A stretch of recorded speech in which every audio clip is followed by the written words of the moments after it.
뉴스의 흐름, 사안의 맥을 짚어보는 쇼맥 뉴스 시간입니다. 4년마다 돌아오는 총선. 하지만 올해는 좀 특별한 게 많습니다. 바로 선거법 개정과 코로나19 때문인데요. 이번에 투표하러 가시면 가장 놀라실 만한 것, 바로 비례대표 투표용지입니다. 이번 선거 비례용지는 역대 가장 긴 48.1cm에 달하는데요. 등록한 정당 수가 35개에 이릅니다. 이렇게 출마 정당이 많아진 이유, 선거법 개정으로 도입된 준연동형 비례대표제 때문입니다. 이름도 어려운 준연동형 비례대표제가 뭐냐, 궁금하신 분들 많으실 텐데요. 기존 방식으로는 지역구 당선과 상관없이 단순히 정당 득표율에 따라 비례의석을 배분받았습니다. 이 때문에 각각 따로, 즉 병립식이라 부릅니다. 반면 연동형은 정당 득표율만큼 의석을 주기는 주는데 그 할당량이 지역구 의석에 포함됐습니다. 즉 이미 차지한 지역구 의석수를 빼고 남은 의석을 배분하는 건데요. 병립식에서는 지역구 후보와 정당 모두 무조건 표를 많이 받는 게 유리했던 것과 달리 연동형에서는 지역구 당선자가 많으면 비례의석이 오히려 줄어듭니다. 이게 연동형이고 준연동형은 거기에 반만 적용하자, 즉 절반 의석만 주자는 겁니다. 다시 정리해보자면 기존 방식에서 첫째, 지역구 의석수를 빼고 둘째, 마지막에 의석수를 절반으로 나눈다는 게 다른데요. 먼저 지역구 의석을 빼는 이유. 지역구에서 만년 2등만 하는 B정당, 정당표만 많이 받으면 여러 지역구에서 1등한 A정당보다 비례의석 많이 받을 수 있겠죠. 이 때문에 연동형은 2, 3등을 찍은 유권자의 사표를 줄이고 승자 독식 거대 양당 구조를 다당제로 바꿀 수 있습니다.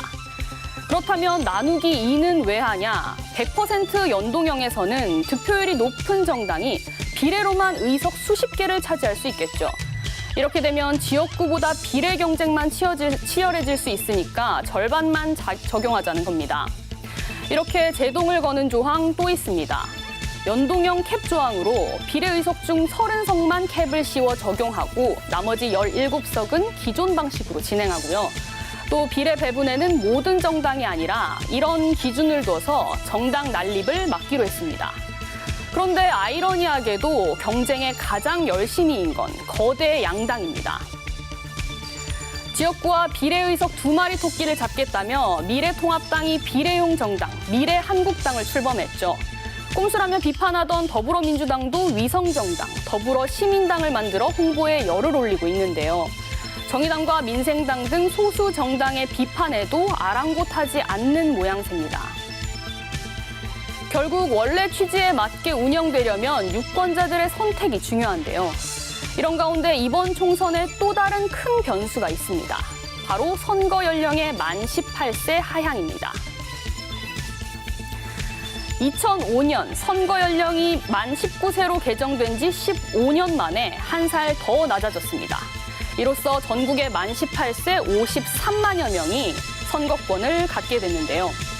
몇백 표로 접전인 지역구에서는 이들이 캐스팅 보트 역할을 할 수도 있는 상황입니다.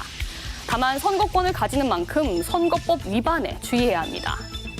특히 4월 15일 투표할 수 있더라도 선거운동 시점에 만 18세가 안 되면 선거운동을 할 수 없습니다. 즉 2002년 4월 14일생은 투표는 할 수 있지만 4월 13일 전까지는 선거운동을 할 수 없는 겁니다. 최근 경남 거제 선관위가 지난 2월부터 2차례 18세 유권자 10여 명에게 사전 선거운동을 한 혐의로 한 예비후보 지지자 A씨를 검찰에 고발했습니다. 만 18세 유권자 관련 전국 첫 적발 사례였는데요. 대부분이 자수에 과태료를 부과하지 않기로 했지만 선거법 제대로 알아두고 조심해야겠죠. 한편 코로나19가 바꾼 선거 모습도 각양각색입니다. 후보자들은 악수 대신 주먹 인사, 유세 차량 대신 SNS를 통한 비대면 홍보 비중을 높였습니다. 이 때문에 정치 신인들 얼굴 알리기에 어려움이 많다는데요. 후보자뿐만 아니라 유권자도 불편, 이만저만이 아닙니다. 특히 코로나19 확진자들 투표하려면 거소 투표를 신청해야 하는데 대구 경북에서만 코로나 관련 213명이 신청했습니다. 신청하지 못한 사람들은 대구 경북 생활치료센터 7곳에서 사전 투표할 수 있습니다.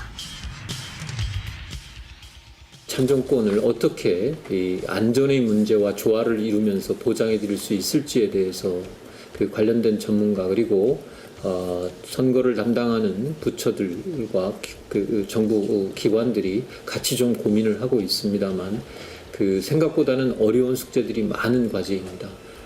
다만 자가격리자의 경우 외출할 수 없기 때문에 투표권을 박탈당하는 것 아니냐는 우려가 나오고 있습니다. 선관위와 방역당국은 자가격리자만을 위한 투표소도 고려하고는 있지만 아직까지 뾰족한 대책을 내놓지 못하고 있는 상황입니다. 그렇다면 투표 당일은 어떻게 바뀔까요?